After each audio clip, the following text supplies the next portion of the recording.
Oke, balik lagi sama gue Anton, mau kembali lagi di segmen receh nih. Ngoceh, ngobrol receh. Kali ini ada temen gue, kenalin nama lu. Ferdi. Gini loh, sekali ini gue pengen ngobrolin tentang kehidupan lu tuh gimana. Karena gue rasa kayaknya semua manusia tuh, semua orang deh ya, semua orang dari kecil sampai umur 20 nih, itu tuh pasti ada yang beda gitu. Ada yang beda di dalam dirinya. Apa lu juga ngerasain kayak gitu pas di umur 20 tahun? Ya, kayak gimana ya? Sebenarnya bukan di umur 20 tahun juga sih. Saat misalkan lu SMK nih, terus lu entah apa alasannya, entah nggak punya biaya atau gimana, lu langsung ke dunia kerja tuh. Ya. Otomatis di situ kan pikiran lu dipaksa buat tanggung jawab lu sebagai manusia. Lu punya beban, entah beban keluarga, entah adek lu, ibu lu, siapa gitu. Jadi dipaksa banget buat tiba-tiba dewasa gitu loh. Iya sih. Di situ juga, di sisi lainnya deh, kayak misalnya lu tuh lagi kuliah gini ya kan. Lu kayak gue pribadi, gue tuh lagi kuliah, cuman ada aja gitu beban pikiran lu Entah dari di luar dari mana aja ya, dari mana aja tuh ada yang bikin kita stres gitu kan, sampai malas-malasan, kadang pusing sendiri gitu. Kayak gue pribadi, di sisi lain gue kuliah, di sisi lainnya lagi gue tuh emang harus ada penghasilan tersendiri gitu. Iya. Gue udah nggak minta ini uang dari orang tua lagi, paling ya uang dari orang tua ya kayak uang semesteran gitu. Nah itu lu caranya tuh gimana gitu kalau Jadi gimana cara gue buat fokus kelarin kuliah gue gitu ya? Sebenarnya orang hidup kan pasti ada aja masalahnya ya. Iya. Kalau lu udah bener-bener kepepet nih, gue itu kalau kepepet, gue inget orang tua gue bayarin gue kuliah mahal-mahal, dia banting tulang biar gue jadi orang sukses, dia ngulahin kita kan. Jadi kita harus ingat jeripaya orang tua itu loh. Jadinya di dalam diri kita tuh kayak itu jadi masalah patokan gua kita. nggak seberapa dibanding orang tua gua. Iya. Jadi kayak lu tuh jadiin patokan kesiksaannya diri orang tua lu itu buat ngingetin diri lu. Iya bener. Ya walaupun nggak apa-apa lo, nggak apa wajar, nggak usah ditahan-tahan lah gitu kita tuh. Iya, kadang emang ngisi semua orang pasti ngerasain beda di pas umur 20 kan, 20 ke atas deh. Apalagi cowok ya. Iya, sejatinya tuh kayak 20 ke 25 lah, sampai 25 itu udah benar-benar pusing mencari jati diri, udah sibuk gitu. Tahapnya kan gini, kita kecil, alay, remaja. Nah, kita tuh kayak dari remaja ke tiba-tiba enggak dewasa sama kehidupan bener-bener yang real nih, kehidupan yang beban dari mana-mana. Kalau lu mulai tahu, oh begini hidup, begini dunia nggak adil. Kata gue sih nggak adil ya. Nggak adil sih emang. Nggak adil. Kalau ini tentang percintaan lah ya. Tentang percintaan aja. Jadi posisi lu misalnya lagi nganggur lah ya, lu punya cewek gini kan, lu punya cewek. Gue sempet ngerasain. Nah, lu ngerasa beda gak sih setiap jalan lu ngemegang duit tuh, lu masih ada rasa beda gak sih? Beda lah. Dulu kan nih, kita waktu SMP, SMA lah. Iya. Ya nggak punya duit pas-pasan dari orang tua juga, jalan pede aja kan, nyantai. Kita tuh belum mikir ya kan. Sekarang sebenarnya kalau kita nggak punya pikiran ke situ juga masih nyantai. Tapi malu sendiri kan. Malu. Padahal ceweknya nggak bilang apa-apa kan. Ya, cuman kita ngerasa aja gitu, introspeksi diri aja. Benar. Aduh anjir, gue cowok, cewek gue udah gawe, tapi gue masih nganggur itu. Iya. Jadi insecure aja sama diri sendiri. Kadang gini loh, lu punya cewek, terus cewek lu itu punya mantan ya kan, dan dia baru putus baru-baru ini. Tapi mantan ini kerjanya lumayan lah, ibaratnya bisa dibilang kayak gajinya tuh gaji ya, cukup lah buat mencukupi dia. Tapi lu jadian sama dia pas lu nganggur gitu. Setelah dia ngebahas, menengok ke belakang ke mantannya. Oh jadi lu dibandingin sama mantannya? Enggak dibandingin, jadi kayak gue nanya dia kerja apa enggak gitu. Kerja di mana, Lu nyari di satu ini perusahaan sih, lah nyari ya, penyakit sendiri. milik Lu kagak negara ada. gitu kan. Udah tau kita masih nganggur. Di situ bikin kita introspeksi diri aja, wah, anjing gitu kan, kok dia dia bisa lebih gitu dari gua. Kan kita juga, diri kita juga pasti pengen lah Iya, pengen lebih hebat dari mantan dia ya, iya, pasti. tapi pasti. kita yang nggak bisa, kita yang lagi keadaan kayak gini apa, kadang gue juga mikir mungkin gue lagi di bawah, Nah, cuman di situ pentingnya bersyukur Ton. iya, bersyukur ada yang mau gitu. Benar satu. Sama kita nggak boleh selamanya ngelihat ke atas. Toh masih banyak yang lebih nggak beruntung dari kita. Yang penting mah menurut gua selagi kita usaha, ya udah jalanin aja. Nggak ada yang tahu ntar setahun ke depan, 6 bulan ke depan jadi apa, nggak ada yang tahu. Oke. Dan kalaupun kita sukses nih, kalau gue sih orangnya gini loh, gue kan pendendam nih kalau gue. Kalau ada yang hina gue, atau apa, gue tuh orangnya mikirnya, oke, nanti ntar gue bakal sukses lebih dari lu, ntar lu nggak bakal gue ajak gitu loh. Kalau gue itu jadi, itu pemikiran lu sendiri. iya, gitu. jadi pemacu gue. Yang gue ajak ya teman-teman terdekat gue, yang teman udah kayak keluarga gue sendiri. Kalau pemikiran gue pribadi ya, Yang kalau gue mati pun dia pasti datang. Teman-teman gue tuh. kalau itu pemikiran lu pribadi, kalau pemikiran gue ya setelah apa yang gue rasain gitu ya, udah gue cukup tahu aja gitu, nggak bakal gue kayak gue nyapa lu lagi, nggak bakal gue. Iya, Kalau gue sih gitu, kayak sakit hati batin tuh susah diobatin, sumpah. apalagi di umur kita sekarang ini loh, jadi males. Kalau gue ya, gue males nongkrong sama yang tongkrongan nggak ada isinya Nah, gitu loh. semakin tua kan circle pertemanan semakin kecil. Benar. Jadi temennya gitu aja Iya. ya. Jadi lu tahu yang mana. Gini deh gue nanya sama lu mending punya teman yang berkuantitas apa berkualitas? Kualitas jelas. Gue juga sama. Kualitas lah. Karena percuma gitu, banyak temen tapi nggak ada yang peduli dan nggak ada yang bisa mendewasakan diri kita. Datang pada enak aja. Nah itu kayak sampai sini udahlah, kalau itu udah.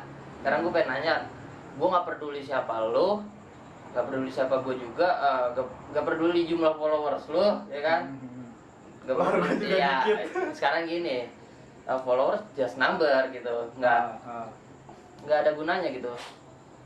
Gue pengen nanya, masalah terberat lu tuh apa? Gitu. Yang selama lu hidup dari kecil sampai besar, masalah terberat. Oke.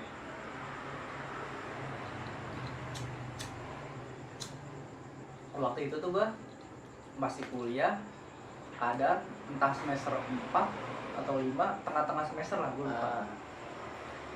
Di situ gue punya cewek, lagi clashnya, lagi berantem gak jelas. Nah di saat yang sama, bokap gue sakit dirawat di rumah sakit dong. Gue sampai lagi kuliah gue cabut buat ke rumah sakit segala macem. Di situ tuh gimana ya bebannya, lu udah berantem sama cewek lu ada masalah juga, bapak lu sakit, lu pasti khawatir, udah ngomongnya ngalor ngidul nggak jelas kan. Udah panik-paniknya seorang anak gitu sih. Iya. Pasti lu prioritasin orang tua lu lah. Jelas. Nah di situ entah alasan sih sepele, gue sama cewek gue itu berantem alasan sepele, tapi dia gede-gedein. Dan di posisi gue lagi khawatir sama bokap gue itu, cewek gue mutusin gue. Tapi gue bersikap di depan bokap gue tuh kayak nggak ada apa-apa gitu. Sampai bapak gue tuh nyadar, Fer, kenapa gitu. Dia tahu ada yang salah di gue gitu. Gue suka anjir. Maksud gue, dia bokap lagi sakit nih, tapi masih mikirin gue gitu. Di situ kayak, jadi semua mindset gue tentang cewek berubah drastis di situ. Langsung berpikirannya kepada orang tua gitu. Iya. Bener sih, emang nggak bisa dibohongin ya kalau misalnya batin orang tua sama batin orang tua ke anak, batin anak orang tua tuh nggak bisa dibohongin, itu pasti kayak kontak batinnya tuh kuat ya, kuat banget gitu feelingnya. makanya gue sekarang sama cewek ya udahlah, yang penting diri lu sendiri, lu bahagiain diri lu sendiri, diri lu udah bahagia, udah cukup, udah mapan, ya udah baru cewek deh gitu. Apalagi kita kan cowok nih, lebih kita harus ya realistis lah, kita harus punya materi. Ntar pun kalau kita pacaran udah mikiran nggak cuman pacaran, pasti sekarang nih gue malas pacaran, langsung nikah aja kalau ketemu yang cocok gitu. Jadi itu masalah paling berat-beratnya lu. Itu yang berubah mindset gue, selagi gue lahir sampai detik itu langsung berubah mindset gue. Jadi Segala hal tentang kehidupan berubah. jadi dari masalah terberat lu itu lu bisa merubah drastis kehidupan lu gitu, dari diri lu sendiri. Iya, berubah Jadi drastis lu gua. nyadar gitu kalau pacar itu ya nggak segalanya. Bener, nggak segalanya. Yang segalanya buat kita mumpung kita masih ada, ya orang tua. Iya, karena dia udah pasti statusnya tuh pasti ya, dia orang tua kita. Kalau pacar kan cuma status, oh dia cuma pacar kita, bisa aja dia kan jodoh Orang lain yang lu jagain. Sumpah ada orang tua emang dah. Iyalah. Ya orang kan masalahnya beda-beda kan ya, nggak cuma orang tua doang. Tapi segala hal yang udah menyangkut orang tua tuh kayak beda aja gitu. Beda pasti. Makanya gue sekarang jadi lebih banyak ngobrol, Nah, lebih banyak ngabisin waktu. Ya kadang-kadang juga lupa diri guanya. Cuma masih ada lah sifat-sifat jelek gue yang lalu-lalu. pasti ada. Namanya juga hidup. Bener. Hidup kan Tadi kan kita gue mengajar ngomongnya diri. nyari cewek mending langsung nikah kan. Tapi sebelum nikah kan kita harus cari materi dulu kan. Iya benar. Pokoknya hidup tuh gak bakal kelar dah sampai lu mati. Masalah. Enggak sih, mati juga pasti ada masalah. Iya. Dosa lu. Dosa lu, pertanggung jawaban lu selama di dunia ya kan. Lu disiksa di sana sebelum hari kiamat, belum selesai siksaannya. Amit. Itulah kehidupan. Kalau lu nih, kan tadi lu nanya masalah gua Nah, yang iya. ngubah mindset gua. Iya, Nah, masalah lu yang ngubah mindset lu tentang kehidupan dunia ini. semenjak orang tua gua nggak ada, ya tetep aja lari lagi ke orang tua. Karena gini, waktu nyokap gua masuk rumah sakit 5 hari di ICU. Di hari pertama oke biasa aja. Di hari terakhir paling sakitnya gue ya, sakit batin gue tuh kayak gue ngerasain sakitnya orang tua gue gitu. Apa yang dirasain orang tua gue waktu itu pas dia kritis itu gue ngerasain. Kayak dia namanya orang udah sekaratul maut gimana sih, kayak susah napas gitu, kejang-kejang. Iya. Di situ gue ngerasain banget. Di situ juga di dalam ruang ICU itu gue benar-benar udah nggak bisa ngomong apa-apa, mau nyamperin juga nggak bisa kan. Masalahnya waktu itu lagi covidnya. Oh, protokol masih ketat banget ya. Iya, gue itu 5 hari bisa ngeliat nyokap gue, nggak, itu juga bisa ngeliat, cuma ngeliat kaki doang ya, kaki, nggak ngeliat muka, nggak bisa disamperin. Kayak gue kalau gini nggak bisa. Itu gue kayak, jadi ruang ICU itu kan di tengah-tengah ruangannya itu ada meja khusus ini kan, apa, meja khusus suster sama dokter gitu. Nah di situ gue cuma lihat dari situ aja, pas dokter nerangin mamanya udah napasnya udah gelisah gitu, udah kritis gitu kan. Di situ langsung nangis keluar, udah nggak. Dan di hari itu juga gue nggak mau masuk lagi ke ruang ICU, gue minta gantian karena gue ngerasain aja gitu. Gue nggak mau pas dipanggil lagi kabarnya itu nyokap udah nggak ada gitu. Langsung setelah itu otak gue tuh langsung berputar keras banget dah, udah pola pikir gue juga udah beda karena kayak nyeselin aja gitu. Dulu kuliah nggak benar gitu kan, sedangkan ada apa-apa ngomongnya ke nyokap, ada apa-apa nyokap ngomongnya ke nyokap. Pas nyokap nggak ada, gue bingung mau ngomong sama siapa. Bokap nggak bisa karena takut gitu. Iya. Dari situlah pokoknya semua pola pikir gue berubah. Gue udah bisa ninggalin game gue, nongkrong gue, terus kayak pulang pagi lah, duluan sering pulang pagi terus tidur, sekarang udah berkurang gitu, udah bisa ngurangin, lebih fokus ke kuliah gue. Pokoknya ya balik lagi sih intinya ke orang tua. Iya. Sama gue pengen nanya ke lu nih, mindset lu tuh apa? Mindset kehidupan lu. Oh, paham gak nanya apa pertanyaannya. Jadi kayak gua tuh mendingan ngapain di kehidupan gini kan. Gua tuh ini loh, gua orang kan gak mau ribet, gak mau capek. Jadi mindset gua tuh gimana caranya gua ngebuat materi nih. Gua harus punya materi yang dimana ntar di masa depannya, di depannya gua nggak perlu capek lagi gitu. Soalnya kan kita semua tahu kita nggak bakal selamanya hidup. Percuma juga lu ngejar materi sampai mati-matian, lu lagi ngejar materi tau-tau mati kan gak lucu. Yaudah lu hidup nyantai, kuatin lagi agama lu. Pokoknya gue pengen dapat sesuatu yang gue bisa nyantai dan gue bisa nikmatin hidup. Pada intinya gue bisa nangkep omongan lu ini, intinya lu cuma menikmati hidup. Iya.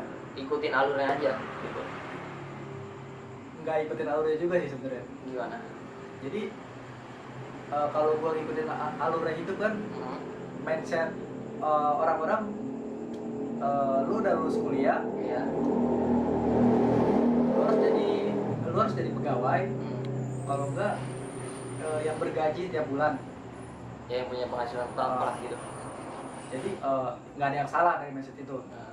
Tapi gue tuh kayak pengen, oke, gimana caranya gue dapetin duit lebih dari pegawai, tapi gue masih nyantai hidupnya. Gue gak pusing. Contohnya yang bikin gue pusing kayak kredit, kayak punya utang segala macam, gue nggak mau tuh. Nggak apa-apa gue pas-pasan selagi gue nggak ada beban pikiran gitu. Gue lebih banyak kurangin beban pikiran deh gitu. Jujur kalau gue nggak bisa, setan di dalam diri gue udah terlalu banyak. Sekarang kalau gue ngeliat, gitu. iya kalau masalah kayak uang tuh sensitif. Beneran kayak setan tuh ada ya gitu, setan dari mana aja dah. Kayak ya udah lakuin aja gampang, masalah besok gitu. Pasti ada. Tapi Jadi lu pasti pusing kan pusing kalau udah masih pusing kayak. gue tuh ngindarin hal-hal kayak gitu. Yang penting diri gue bahagia lah sama gue sendiri, pikiran gue nggak pusing gitu. Susah orang kayak gitu. Ya sama kayak bapak gue lah gitu. Kalau gue kayak ya udah gue harus punya gitu, memaksakan intinya gitu. Apapun itu aneh ya. Apapun Resikonya. caranya gitu, resikonya ya harus sudah diterima, udah bisa ditanggung gitu, udah dipersiapkan. Kayak udah masalah ini kita lanjutin besok gitu. Iya. Sebenarnya nggak ada yang salah juga. Iya sih. Dari lu ngambil resiko lu jadi punya ya kan. Kan hidup orang pilihan masing-masing, gimana cara dijalaninnya. Nah, gue pengen nanya nih pertanyaan terakhir mungkin ya. Yang terakhir deh, mau kemana?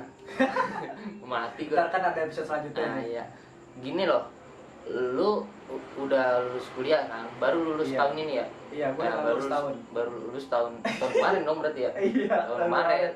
Baru lulus tahun kemarin itu, enggak dong, tahun ini dong. Tahun kemarin, iya Tahun ini. 2020. Pas lagi covidnya kan? Nah, itu lu ngerasainnya gimana? Nih dari poin ini deh, pas wisuda online kan lu? Iya. Nah, wisuda online tuh ngerasainnya gimana pas banget ada covidnya, wisuda online. Terus baru-baru ini ada Omnibus Law, yang lu rasain apa? Dan menurut lu tuh gimana ke diri lu? Iya, di grup gue tuh ini nama grup anak-anak kampus gue tuh lulus COVID Omnibus Law. Jadi kayak keadaan gak berpihak ke gue gitu. Kayak menjatuhkan apa, membebani lu banget gitu. Iya. Jadi gue habis lulus, gue kan kadang-kadang suka datang ke wisudaan senior ya. Kayaknya tuh happy. Iya. Banyak yang dateng. Giliran gue nggak ada yang dateng kan. Kayak flat aja gitu, datar. Udah nih, lagi nyari kerja. Set, COVID dateng. Kan mindsetnya orang-orang pada susah pada di PHK, gue nyari kerja, lu ngapain gitu. Iya. Susah. Udah begitu, pas nyari kerja nih, set Omnibus Law lagi.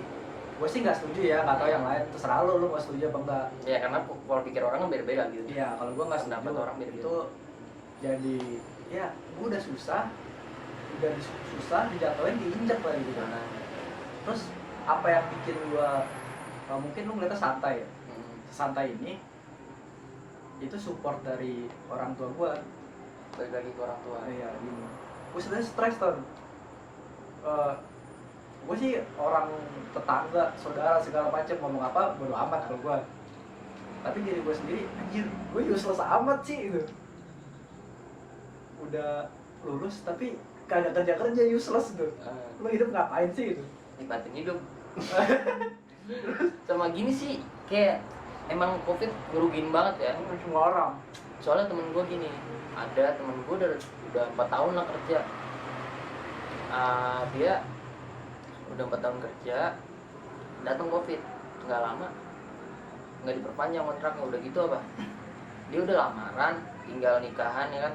Ya. Udah cuman tinggal berapa bulan lagi mau ke acara nikahan nih, resepsi, itu udah pusing dia. Soalnya apa? Udah nggak diperpanjang kontraknya kan? Udah gitu mau nikah. Terus Udah anaknya pusing mau banget dikasih ya. makan apa ya? Bukan masalah anak dulu deh.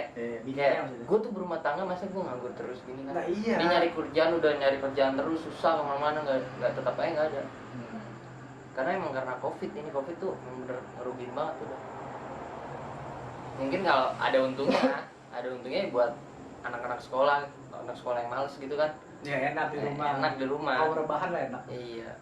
Kan contohnya kayak gue lebih setuju ada kelas online sih. Enak ya. Daripada datang langsung, gue males di jalannya.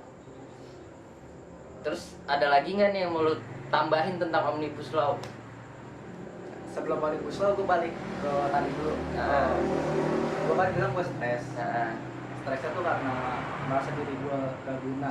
Iya. Tapi gue cerita dong ke Iya. orang tua gue. Kata dia keadaan lagi begini, mau digimanain. Iya, kita. Oke, gue terima tuh. Sampai ada datang, gue dapet kabar lamaran jadi relawan di Wisma Atlet. Oh iya ya. Sabi nih, gue masih muda ini, masih kuat kali gue. Iya. Terus pas gue, tapi persyaratan itu harus persetujuan orang tua. Kata gue ribet nih, gue harus ngomong kan. Setelah ngomong, gila gue diomelin, nggak boleh, ngapain sih itu? Malah nyari penyakit. Tapi kita tetap menghargai orang-orang yang mau jadi relawan, kan itu mulia banget kan. Nah di situ diomelin gue, terus diomongin lagi, ya udah mau digimanain, lagi susah gitu.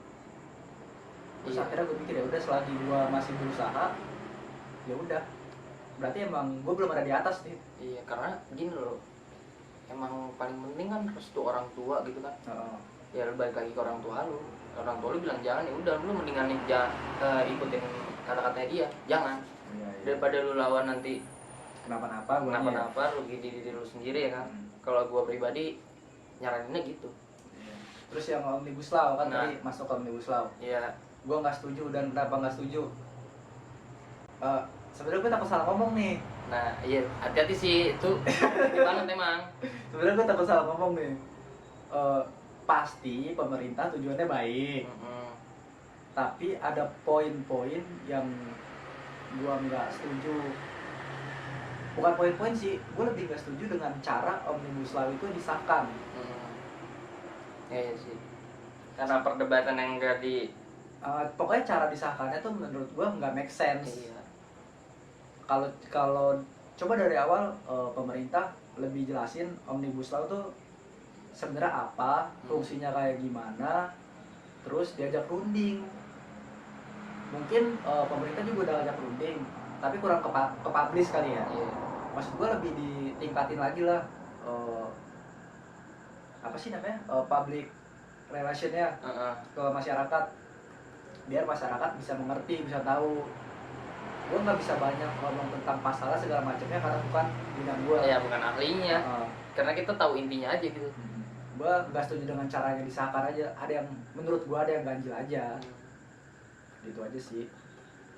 Oke, kayaknya cukup sih kalau ngomongin masalah ini udah. Kita akhirin aja mungkin ya. Iya. Next ke video selanjutnya mungkin nanti kita bahas tentang apa. Kita lanjut lagi nanti. See you.